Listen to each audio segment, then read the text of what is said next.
Hi everyone, it's Danny. Welcome to episode 11 of my journey.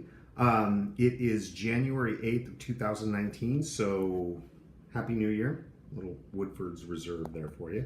I was diagnosed with an acoustic neuroma about the middle of 2017, so we're coming up on my 2 year, forgive me, my 2 year tumorversary. Who knows, maybe I'll do a little something to celebrate and just keep a positive outlook on all of that. Really quickly, today I wanted to talk about fatigue. The Acoustic Neuroma Instagram today posted a graphic with a link to an article that originally came out on the National Brain Tumor Society website.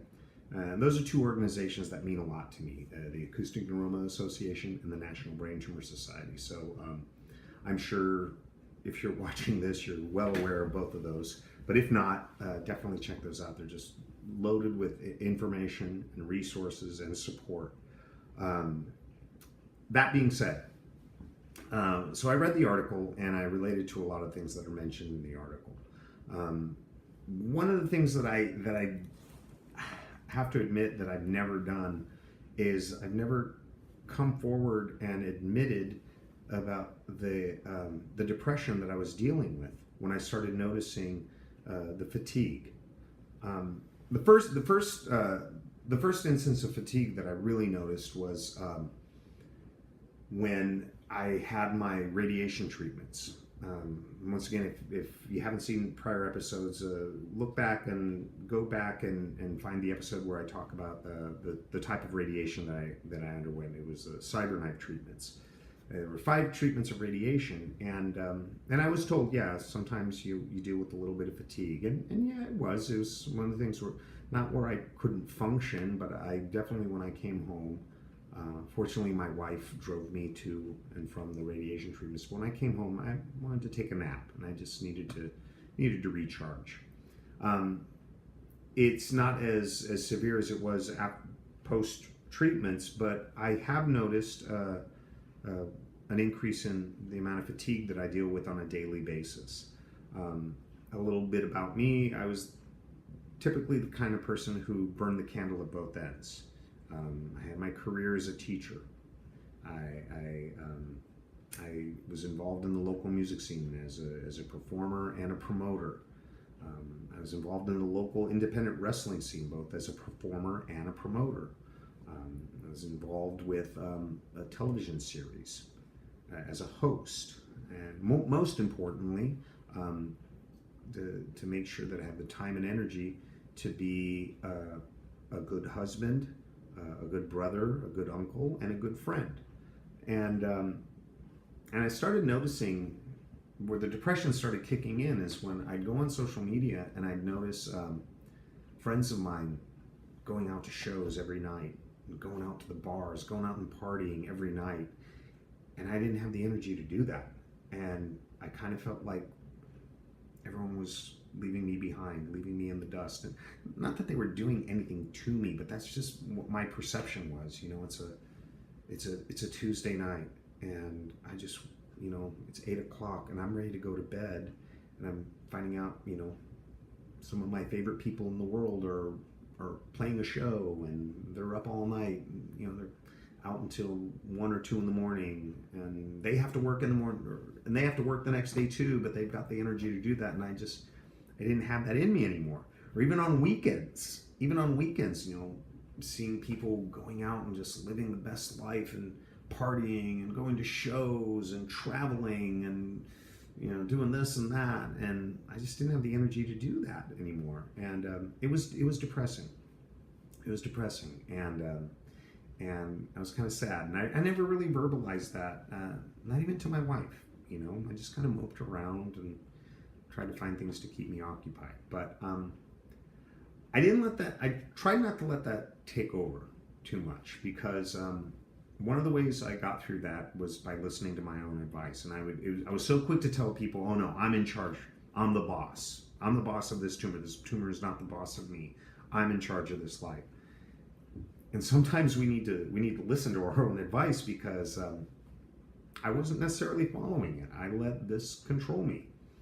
And I think the important thing to keep in mind is that I don't need to keep doing things the way that I used to do them, in terms of how often I was going out, how often I was doing this, and how much time and energy I was devoting to this and that.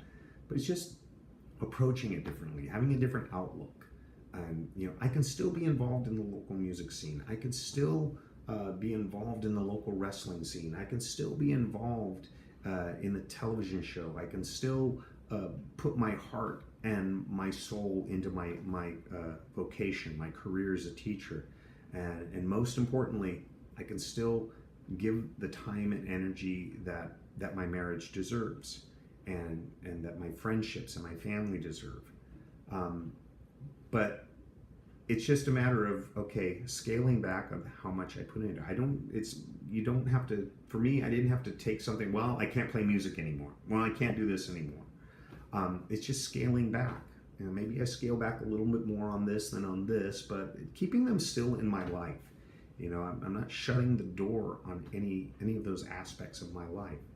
And I think that's when the depression started to fade away.